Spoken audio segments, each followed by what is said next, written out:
Hey friends, this is Jordan with O&Co Games. My team of 3, Ray, Noah, and myself are making a pixel platformer that is centered around satisfying levels of difficulty and compelling characters in a consciously crafted story. The game is called Tethergeist. You can wishlist it on Steam and follow us on Kickstarter using the links below, and welcome to our devlog. This video has been a long time coming. In July 2023, I uploaded this channel's very first devlog, back when we had less than 100 subscribers, and that video gained way more traction than I could have ever imagined at the time. At the time I'm recording this video, our first devlog, Devlog 0, has 57,000 views, which wildly enough isn't even our most successful video on the channel anymore. So much has happened since that first video, and I think it's time for another check-in on everything we've done for Tethergeist in this last year. And I'll admit this video is a tad late. It's October 2024, so technically it's been a year and 3 months of game dev, at least since that first devlog. And honestly, a video named A Year and 3 Months of Game Dev doesn't have as nice of a ring to it. Not to mention we'd been working on Tethergeist for 2 years when I made that first video, so we're well into over 3 years of development on this game. Still, something about that first devlog made it feel publicly official, and it's magical to be able to make a video about 1 year of game dev, so here we are. Anyway, as I mentioned, a ton of stuff has happened since that first devlog last year. So in this video, I want to cover the big milestones we hit this year, and in true O&Co fashion, I'll be sharing the key lessons we've learned along the way. So the first thing I want to talk about in this last year of game dev is how our initial ideas as a team have truly turned into a reality. Like seriously, the phrase "things got real" is a bit of an understatement. In Devlog 0, I talked about how Tethergeist started as a game jam game for GMTK Jam 2021. We ranked 10th in the popular vote out of nearly 6,000 other games, but that was kind of the extent of our success. At the time, Tethergeist was mostly just concepts of Chapter 1 and the associated mechanics of splitting and rejoining with your spirit. Our game, when it's finally finished, will have 7 to 8 chapters in total, but in those early phases, we only had wireframes for the first chapter and some basic ideas of how we wanted the game to flow based on our game jam version. Now, over a year later, we not only have all of the mechanics built, but we have the entirety of Chapter 1 fully playtested, iterated on, and polished, including story points and auxiliary aspects of the overarching game as a whole, like state engines, overworld flows, menus, save systems, and tons of other key components of our game, which I'll get to here in a bit. Chapter 2 is also in a very strong state, and all subsequent chapters are really beginning to take shape. I'd say overall, we went from somewhere around 20% complete in Devlog 0 to 60% complete today. Now, outside of the actual building of Tethergeist, other aspects have gotten really far this year. In the early days of Tethergeist, we were commonly compared to Celeste, and honestly, we still are. And as mentioned in that first devlog, I had only shared a build on itch.io in a message to XOK's Discord server. Now,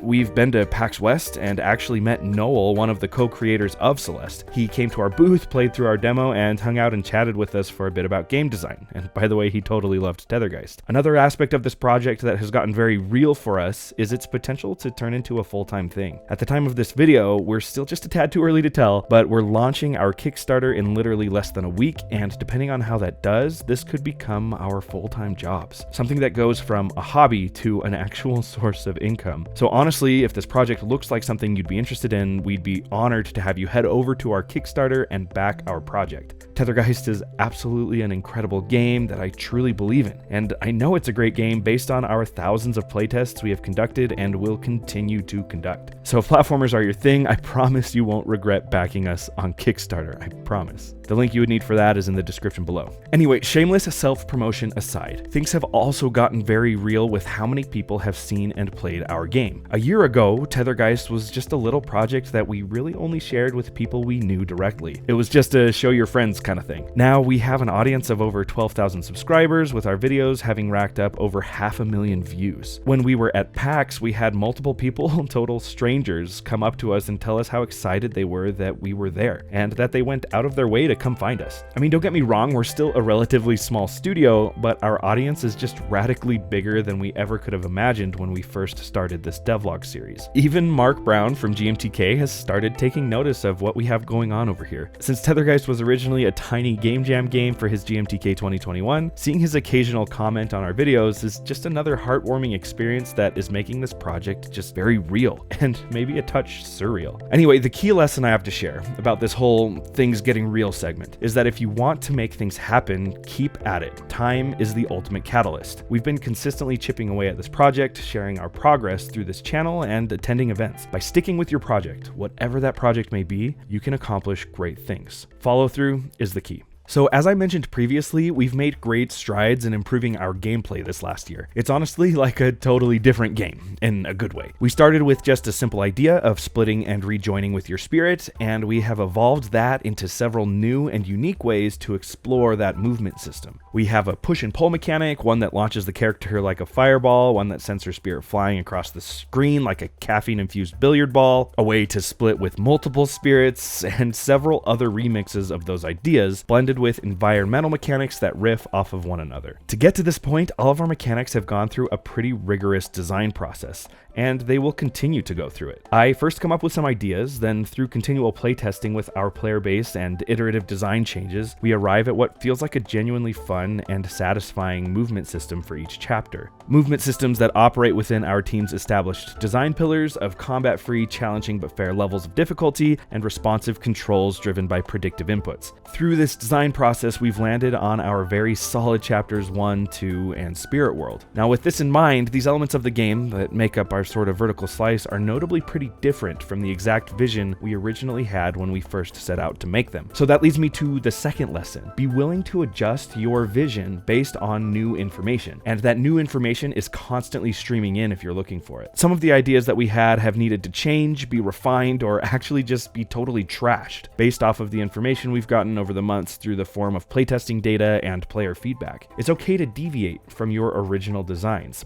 I think being willing to pivot based on continual feedback is a key component of success that is all too often absent in many games development cycles. Now, beyond just the mechanics, we've also made radical improvements in Tethergeist's art over the past year. I'll let Noah and Ray speak to that in more detail in other videos, but in this one, I figured I could give my perspective of the progress we've made in this category. I feel like our game has really come to life this year. We have rich environments with animals, vibrant scenery, and living foliage. We've established a strong visual style for our game, and Tethergeist is just really beginning to feel like its own unique fantasy world. I could honestly gush about Noah and Ray's incredible artwork for Tethergeist for hours, but for the sake of time, suffice it to say, I honestly think this game is just looking incredible. Now, of course, we haven't arrived at this point without some growing pains. Over this past year, we've learned a lot about our process as a team. Having the skills to make artwork is one thing, knowing how to efficiently and effectively implement it into a game development process is a different thing. We've used Gantt charts, Trello boards, and Miro collaboration spaces, all for varying purposes to help us align on our execution. And we're still not perfect at it, but our process for implementing artwork in-game is so much more efficient than it was at the beginning. We now spend a little extra time in our wireframing steps to save tons of time when we finally bring the artwork in. So the lesson here is that sometimes the best way to learn something is by just jumping right in and doing it. A lot of the lessons we learned about our process couldn't have been learned any other way. We just needed to take a stab at it, see what worked and what didn't, then adjust our process accordingly. Don't waste too much time just thinking about creating your dream game. Actually start creating it, and be ready to make mistakes over and over again. Those mistakes are lessons and ways to progress forward on your creative journey. Another large category of progress we've made this year on our game is all of the overhead that goes into making a feature-length title. I'm talking about title menus, file save systems, the overworld, the pause menu, code optimization, customizable key bindings, controller detection, the list goes on and on. There is just so much that goes into making a video game that honestly isn't really part of the gameplay at all. Going into the project, I knew there would be a lot of elements of Tethergeist that are just mundane to the public eye, but I didn't truly realize just how much dev time it would take. This last week, I literally spent over 10 hours just refining and debugging the way objects activate and deactivate based on where the camera is in each room. So for example, if the player can't see a wall tile in the camera, it doesn't need to be processing the code associated with it, and we can free up processing power to help the game run more smoothly on slower machines. It's a huge improvement from what we used to do, but it is honestly something nobody is going to actively notice unless they've played an older alpha build of this game that lagged more. Things like this are all over Tethergeist, and honestly are a huge aspect of any indie game. It's basically impossible for me to really quantify how much progress we've made on these under the hood improvements, but hopefully you believe me when I say it's a behemoth of a category of work in this project. And I don't necessarily say that to complain. It's still very satisfying for me to see the results of my work in this area, it's just not something everyone takes into consideration when they first start making a video game. So the main takeaway here is that in game development, it